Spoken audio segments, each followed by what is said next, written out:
नमस्कार दोस्तों, स्वागत है आपका एसएससी सॉल्यूशन वाले के यूट्यूब चैनल पर। दोस्तों आज हम लोग रीजनिंग का पार्ट नंबर 60 करने वाले हैं, जिसके अंदर हम लोग रीजनिंग के 5 अति महत्वपूर्ण प्रश्नों को सॉल्व करेंगे जो आपके आगामी सभी परीक्षाओं में पूछे जाते हैं। दोस्तों आज की वीडियो में हमने कुछ इस टाइप के प्रश्न लिए हैं जो आपके एग्जाम ओरिएंटेड क्वेश्चन होते हैं, तो हर बार के एग्जाम में पूछे जाते हैं। दोस्तों दूसरा क्वेश्चन जो हमारा होगा, कह रहा है यदि तमिलनाडु, ठीक है, बोल रहे हैं यहाँ पे तमिलनाडु का कोड ये दे रखा है, यहाँ पे कुछ अंकों में हमको कोड दे रखा है, तो सेम उसी भाषा में डालमिया यानी कि DALMIA का कोड क्या लिखा जाएगा, इस प्रकार से हमें बताना होगा। ठीक है, सेम इसी प्रकार से तीसरा क्वेश्चन दोस्तों हमारा मोस्ट इंपॉर्टेंट क्वेश्चन रहेगा। रेलवे ग्रुप डी में ऐसे क्वेश्चन हमारे अक्सर पूछे जाते हैं। कह रहा है यदि तारा को ग्रह कहा जाए, ग्रह को उपग्रह कहा जाए, उपग्रह को आकाशगंगा तथा आकाशगंगा को धूमकेतु कहा जाता है या जाए तो पृथ्वी को किस वर्ग में आती है, मतलब पृथ्वी किस वर्ग में आती है, ये हमसे पूछा। तो दोस्तों हमारे कोडिंग से क्वेश्चन बन जाता है, ऐसे क्वेश्चन आपके एग्जाम में अक्सर पूछे जाते हैं। तो आइए देखते हैं दोस्तों रीजनिंग का पहला क्वेश्चन। दोस्तों पहला क्वेश्चन हमारा जो होगा वो सीरीज से क्वेश्चन होगा। कह रहा है दी गई श्रेणी में प्रश्न चिन्ह के स्थान पर क्या आएगा, यानी दोस्तों हमको श्रृंखला सीरीज के यहाँ पे क्वेश्चन दे रखा है, क्वेश्चन मार्क कौन सा नंबर आएगी, नंबर आपको बताना होगा।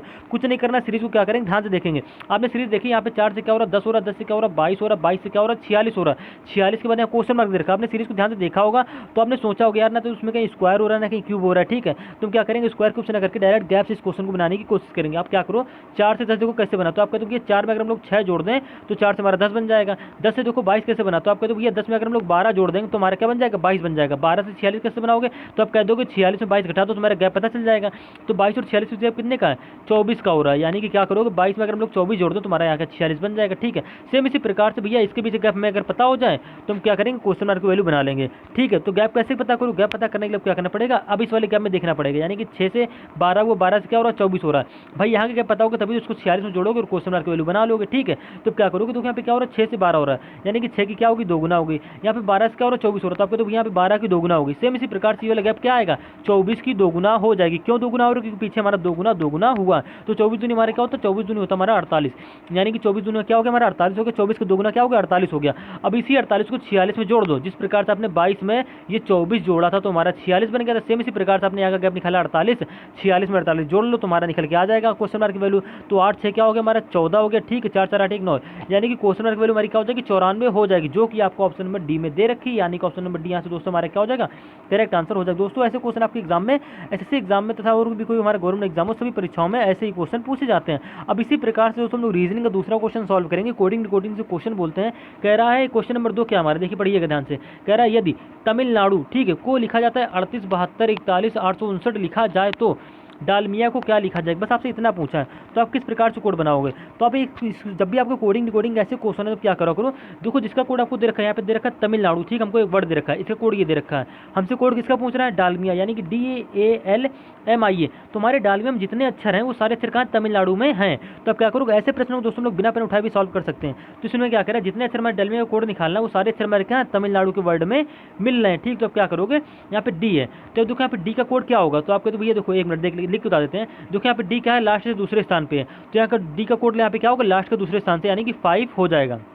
डी का कोड हमने क्या निकाला भैया, डी का कोड हमने निकाला 5। ठीक है, सेम इसी प्रकार से बिना पेन सॉल्व करोगे। यहाँ पे क्या ए है तो ए का कोड निकालना है, तो ए का कोड भाई कैसे निकालोगे, तो आप ये चेक करो यहाँ पे तमिलनाडु में ए हमको कहाँ कहाँ दे रखा है। तो आपको तो भैया तमिलनाडु हमको ए यहाँ पे लास्ट से तीसरे स्थान पर दे रखा है और शुरुआत से दूसरे स्थान पर दे रखा है। तो देखो दोनों जगह पे ए का कोड हमारा क्या होगा समान होगा। शुरुआत से दूसरे स्थान पर देखो यहाँ पे 8 दे रखा है, यहाँ पे लास्ट से तीसरे स्थान पर 8 दे रखा है, यानी कि 8 जो हमारा कोड किसका हो गया ए का हो जाएगा। क्यों ए का हो रहा है, क्योंकि देखो लास्ट से तीसरे पे यहाँ पे ए और शुरुआत से दूसरे पे यहाँ पे ए है, तो हमने लास्ट का तीसरा शुरुआत का दूसरा देखा तो दोनों जगह क्या है 8 8 है और यहाँ पे दोनों जगह हमारा क्या ए है। तो हमारा जाहिर सी बात भैया ए का कोड क्या हो जाएगा, ए का कोड हो जाएगा हमारा 8। ठीक है, सेम इसी प्रकार से आपको देखो डालमिया में क्या एल आता है, तो एल का कोड क्या होगा, तो आप जानते हो भैया देखो एल हमको यहाँ पे दे रखा 2 2 4, यहाँ 5वें स्थान में हमको एल दे रखा है, तो यहाँ पे 5वें स्थान पे जो अंक होगा वो हमारा एल का कोड हो जाएगा। तो यहाँ 5वें स्थान पे क्या आता है 4 आता है, यानी कि एल का कोड भैया हमारा क्या हो जाएगा 4 हो जाएगा। ठीक है, बिना क्वेश्चन को लिखे से सॉल्व कर सकते हैं, मात्र 2 सेकंड के लिए आंसर आप निकाल देंगे। तो आपको देखो 584 आपने संख्या क्या बना ली 584। सेम इसी प्रकार से देखो एम बचा आई बचा ए बचा, तो एम देखो हमारा तमिलनाडु में कहाँ पे, तो आपको भैया एम जो हमारा शुरुआत से तीसरे स्थान पे है, तो अभी शुरुआत से तीसरे स्थान पे क्या है 7 है, यानी कि एम का कोड क्या हो जाएगा 7 हो जाएगा। तो आपने एम का कोड भी यहाँ पे निकाल लिया 7 हो गया। ठीक है, बचा लास्ट में आई और ए, तो आई का कोड आपने क्या निकाला, देखो यहाँ पे आई है यहाँ पे चौथे स्थान पे। ठीक है, तो यहाँ पे चौथे स्थान पे क्या 2 है, तो हमारा आई का कोड यहाँ पे भैया क्या हो जाएगा 2 हो जाएगा। कहने मतलब दोस्तों ये जिस स्थान पे हमारा अक्षर वो यहाँ पे है वही सेम उसी स्थान के अंकों का कोड यहाँ पे बन जाएगा, यानी चौथे स्थान पे यहाँ पे आई है तो यहाँ पे चौथे स्थान पे 2 है, तो आई का कोड क्या हो जाएगा भैया 2 हो जाएगा। ठीक, आपने निकाल लिया। अब यहाँ पे ए का कोड तो आपको ऑलरेडी पता है, ए का कोड हम निकाल चुके हैं, क्या था 8 था, यानी कि ए का कोड हमारा हो जाएगा 8। तो हमारा संख्या क्या बनी, देखो सबसे पहले DALMIA, ये हमारा डालमिया वर्ड पूरा एक साथ हो गया। हमने अंक क्या निकाले 584, 4 के बाद क्या था 7 आया, 7 के बाद 2, 7 2 के बाद क्या था 8 आया, यानी कि 584728, 584728, जो कि आपको ऑप्शन नंबर किसमें दे रखा है, सी में दे रखा है, यानी कि ऑप्शन नंबर सी यहाँ पे आपका करेक्ट आंसर हो जाएगा। उम्मीद है दोस्तों आप रीजनिंग में इस क्वेश्चन को, इस पैटर्न को आसानी से समझ गए होंगे। अब इसी प्रकार से दोस्तों हम लोग रीजनिंग का तीसरा क्वेश्चन देखने वाले, रेलवे ग्रुप डी का फेवरेट क्वेश्चन है। क्या कह रहा है, यदि तारा को ग्रह कहा जाए, बिल्कुल सिंपल तो क्वेश्चन है दोस्तों, बिना पॉइंट उठाए ऐसे क्वेश्चन को हम लोग सॉल्व कर सकते हैं। क्या करना है, बोल रहा है यदि तारा को ग्रह कहा जाए, यानी जो तारा है भैया उसको क्या बोला, उसने ग्रह बोला, तारों को क्या कहा गया, ग्रह कहा गया, ध्यान से देखिएगा। और ग्रह को उपग्रह कहा गया, यानी कि जो ग्रह है उसको क्या बोल दिया गया, उपग्रह, ठीक है। उसके बाद बोल रहा है उपग्रह को आकाश गंगा कहा जाए, यानी कि उपग्रह को उसने बोल दिया आकाश और गंगा, ठीक है। उपग्रह क्या बोला उसने, आकाश गंगा बोला, और आकाश गंगा क्या बोला उसने, धूमकेतु बोल दिया। आपको इतना प्रश्न दे रखा था, ठीक है, धूमकेतु बोल दिया। बोल रहा है पृथ्वी किस वर्ग में आती, तो आपको पता भैया पृथ्वी किस वर्ग में आती, पृथ्वी आती भैया हमारी ग्रह के वर्ग में, ठीक, ये तो आप सब जानते होंगे। लेकिन ग्रह को क्या बोला गया यहाँ पे, देखो तारे को ग्रह बोला गया, ग्रह को उपग्रह बोला गया है। हमसे क्वेश्चन पूछा था पृथ्वी किस वर्ग में आती, तो आपको प्रश्न में आंसर छिपा हुआ मिल रहा होगा। तारे को ग्रह कहा गया, ग्रह को उपग्रह कहा गया, उपग्रह को आकाश गंगा कहा गया, आकाश गंगा कहा गया, धूमकेतु कहा गया। लेकिन पृथ्वी आपको पता कहाँ रहती है, किस वर्ग में आती है, तो पृथ्वी भैया आती है हमारी ग्रह के वर्ग में, ठीक है। उपग्रह को यहाँ पे क्या कहा गया, तो भैया ग्रह को यहाँ पे उपग्रह कहा गया, यानी कि ऑप्शन नंबर डी यहाँ पे करेक्ट आंसर हो जाएगा प्रश्न अनुसार, ठीक है। तो उम्मीद है दोस्तों आप रीजनिंग के इस क्वेश्चन को भी आसानी से समझ गए होंगे। अब इसी प्रकार से दोस्तों हम लोग रीजनिंग का चौथा क्वेश्चन देखने वाले हैं दोस्तों। वर्ड एनालॉजी का क्वेश्चन बोलते हैं, कह रहा है सही विकल्प का चयन कीजिए, यानी दोस्तों जिस प्रकार से लकड़ी का संबंध यहाँ पे कागज से है, सेम उसी प्रकार से इस्पात का संबंध क्वेश्चन मार्क के वर्ड से होगा। तो आप जानते हो लकड़ी जो होती है उससे हमारा क्या बनता है, एक प्रकार का कागज का प्रोडक्ट बनता है, यानी कागज बनता है। सेम इसी प्रकार से यहाँ पे इस्पात है, ठीक है, इस्पात हो गया। इस्पात से क्या बनता है, भाई इस्पात से आप कह दो भैया आप देखो धातु नहीं बनेगी, लोहा नहीं बनेगी। इस प्रश्न के अनुसार भैया इसका राइट आंसर क्या हो जाएगा, कील हो जाएगा, यानी कि क्या हो जाएगा, इस्पात मतलब क्या हो, तो लोहा, यानी मतलब लोहे की वस्तु कुछ, ठीक है।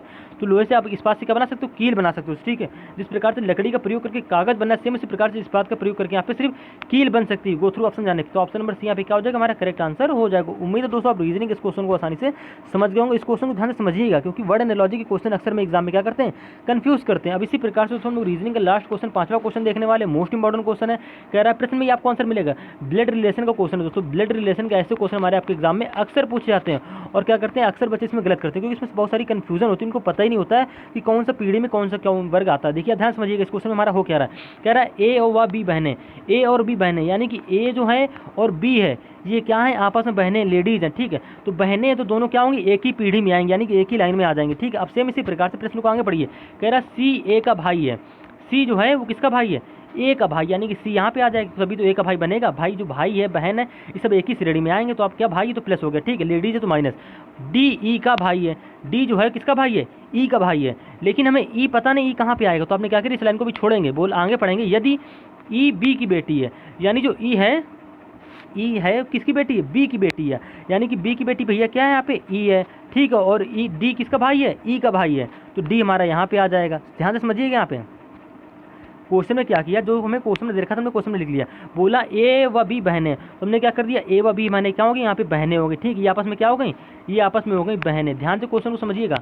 बोल रहा है फिर सी ए का भाई है, यानी ए जो ये है वो सी क्या है, सी जो है ए का भाई है, यानी कि सी यहाँ पे आ जाएगा, ठीक है। ये दोनों भाई बहन हो गई, ये इसका क्या हो गया, ये दोनों बहनें हो गई, और ये बहनों का क्या हो गया, भाई हो गया, ठीक है। ये हमें प्रश्न तक दे रखा था डी ई का भाई है, लेकिन हमको भाई डी और ई का कहीं रिलेशन दिख ही नहीं रहा है, तो अब क्या करोगे, इसको छोड़ के लाइन छोड़ के आगे पढ़ोगे। यदि ई बी का बेटा, अब हमको पता चल गया ई कहाँ पे आएगा, तो ई किसका बेटा है, ई बेटा है बी का, यानी कि जो बी है, यानी कि दोनों आपस में जो बहनें, इस बहन में बी की जो बहन है उसका बेटा कौन है, ई है, और क्या है, ई है, ठीक है। और मैं यहाँ पे पता था कि डी ई का भाई है, यानी कि ई का भाई कौन है, डी है, डी ई का भाई है या ई डी का भाई, ऐसे आप कह सकते हो, ठीक है। तो आपसे पूछा क्या है, डी की मौसी कौन है, डी की मौसी कौन है, देखो ये मम्मी होगी, बी इसकी मम्मी होगी, बी मम्मी किसकी है, ई और डी की, ठीक है। और बी की बहन कौन होगी, डी की मौसी होगी, तो बी की बहन या बी की बहन यहाँ पे कौन है, तो बी की बहन आप कहते हो भैया बी की बहन यहाँ पे हमारी ए है, यानी कि ऑप्शन नंबर डी यहाँ पे करेक्ट आंसर हो जाएगा। क्योंकि हमसे पूछा है डी की मौसी कौन है, यानी देखो डी कौन है, डी है बेटा बी का, और बी ए की कौन है, बी की बहन कौन है,